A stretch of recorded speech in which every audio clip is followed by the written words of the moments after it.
Le 2 août 1914, la France déclare la guerre à l'Allemagne. L'ordre de mobilisation est émis. Tous les hommes qui sont en âge de partir à la guerre, donc tous les hommes âgés de 20 à 48 ans, doivent partir sous le drapeau, doivent aller se battre. Tous les hommes sont mobilisés, ils partent à la guerre, il faut qu'ils rejoignent la frontière belge et le niveau des Ardennes françaises et des Ardennes belges. Donc ça fait quand même beaucoup de kilomètres, il va falloir une vingtaine de jours. Il faut essayer de stopper l'avancée allemande, mais ils ne pourront pas la stopper au niveau de la Belgique. Donc ils vont reculer.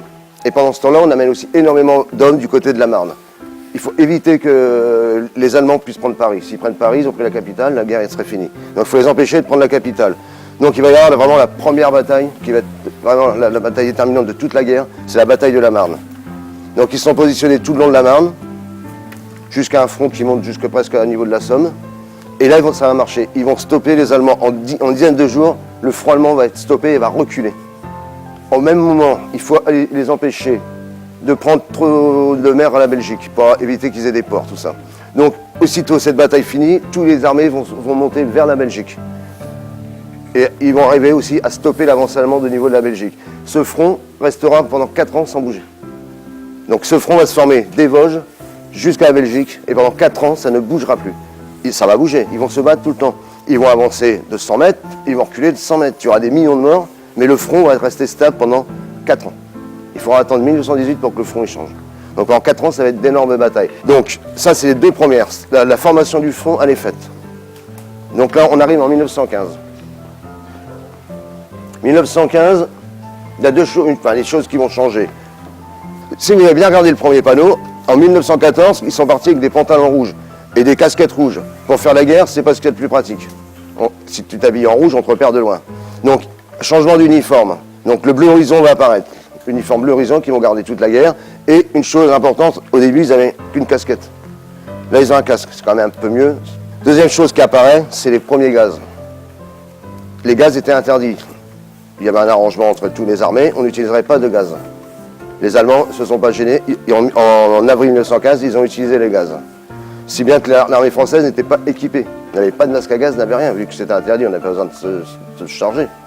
Et ça va faire des millions de morts. Et ça va faire des millions de morts pendant des années. Jusqu'en 1928, ceux qui ont été gazés mourront. Donc ils ont été utilisés pour la première fois en Belgique. 1916. Alors là, 1916, c'est une année terrible. 1916, c'est 2 grosses batailles. Que vous êtes tous entendus parler au moins d'une, Verdun. Verdun va durer pendant 6 mois. C'est là qu'il y aura le plus de bombes pendant toute la guerre. Tous les jours, c'est des millions et des millions d'obus. Les terrains sont complètement retournés, les villages disparaissent.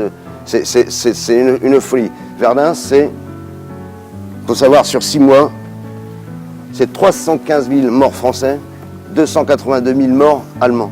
Vous vous rendez compte, ça fait presque 600 000 morts pour 6 mois de guerre. Ça fait 100 000 personnes par mois. On ne regarde pas à la dépense des hommes. Et comme ça ne suffit pas, en juillet, on met un autre combat, un énorme combat. Là, c'est la Somme. Alors, dans la Somme, il y a les Anglais en plus. C'est les Anglais, les Français contre les Allemands. Donc, 2 grandes batailles. Celle-ci aussi va durer 6 mois. Donc, toute l'année 16, ça va se battre. Et là, les chiffres sont encore pires que celles de Verdun. Les Anglais vont perdre 419 000 personnes, 204 000 Français et 500 000 Allemands. Là, on arrive à 1,2 million d'hommes pour 6 mois. Là, ça fait 2 millions par mois qui disparaîtront. C'est des chiffres très importants. L'année 17. L'année 1917 est un peu plus calme, mais elle est aussi mortelle. Mais il y aura moins de combats. Il n'y aura qu'un seul gros combat, c'est l'offensive du chemin des Dames. L'offensive du chemin des Dames, c'est un terrain qui est imprenable. C'est une côte. C'est ce qu'on appelle une crête longue de 50 km, avec un talus de 100 mètres plus bas. Les Allemands se sont positionnés sur tout le long de la ligne en haut, avec des mitrailleuses, des canons et tout. Les Français sont en bas de la côte. Il va falloir attaquer. Et l'ordre sera donné quand même d'attaquer le 16 avril. C'est chose qui était infaisable à prendre, mais les Français disent qu'il faut le prendre, il faut absolument prendre. Le 16 avril, ils donnent l'offensive, il neige. C'est dans l'Aisne, il neige au mois d'avril. Sous la neige. Donc les Français, sous la neige, imaginez-vous, dans du blanc, habillé en bleu.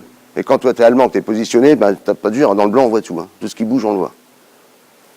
Ça va être un massacre. 33 000 morts en 4 heures. Voilà. Un massacre complet. Et on ne donnera pas l'ordre d'arrêter. Ils vont insister pendant encore une dizaine de jours.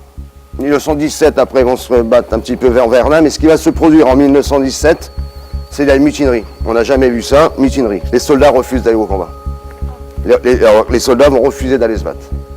Ils en ont marre, ça fait 3 ans qu'ils vivent dans la mort, qu'ils voient leurs collègues se faire tuer, le massacre toute la journée. Ils n'en peuvent plus, les gars n'en peuvent plus. Donc ils refusent d'aller se battre. Mais on ne va pas les laisser faire. Si on puisse se battre, les Allemands vont gagner la guerre. Donc on va en fusiller quelques-uns, pour montrer l'exemple. Donc ça va être les fusillés pour l'exemple. Donc on ne peut pas fusiller une armée complète. On ne va pas prendre un groupe et le fusiller, on n'aurait plus de soldats. Donc pour faire peur aux autres, on en choisit quelques-uns au hasard, 1, 2, 3, 4, 5, toc, toc, toc, toc, et tu seras fusillé par tes autres collègues. Donc ça, t'as plus le choix. C'est soit tu meurs au combat, soit tu meurs fusillé. Mais tu meurs de toute façon.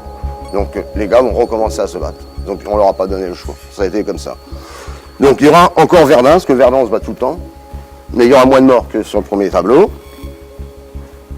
Voilà. Et 1918. Alors 1918, là on approche de la fin de la guerre. Hein. Donc il y a des combats un peu partout, mais il y a surtout celui-ci qui est intéressant, c'est la bataille de l'Empereur. La bataille de l'Empereur, les officiers allemands ont décidé de finir cette guerre et d'attaquer, et de charger de façon à gagner. Ils étaient sûrs qu'ils allaient écraser la France. Mais entre deux, les Américains avaient débarqué depuis 1917. Ils avaient amené des millions d'hommes, mais des millions de matériel. Ils avaient des canons, des fusils, ils avaient de tout. Ils avaient eu le temps de se préparer. Ils n'étaient pas encore entrés en guerre. Ils sont entrés en guerre comme de juillet 18. Mais ils étaient prêts. Alors, l'empereur, ses armées vont attaquer la France. Là, alors la ligne de front que je vous dis qu'elle n'avait pas bougé, elle va bouger.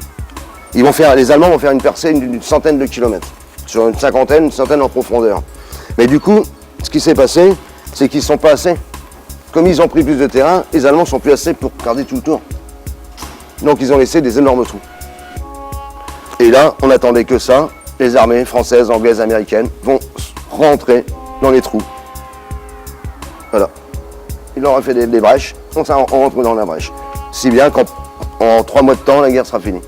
Est-ce qu'on a pu les contourner et c'est plus facile une fois qu'on a pu rentrer dans les lignes, de les contourner, de les avoir. Le 11 novembre, l'armistice est signé. L'armistice n'est pas une fin de guerre, c'est un cessez-le-feu. C'est-à-dire qu'on s'engage à plus tirer. Mais la guerre n'est pas finie, la guerre sera finie aux accords de Versailles en 19. Là, ça sera vraiment la fin de la guerre.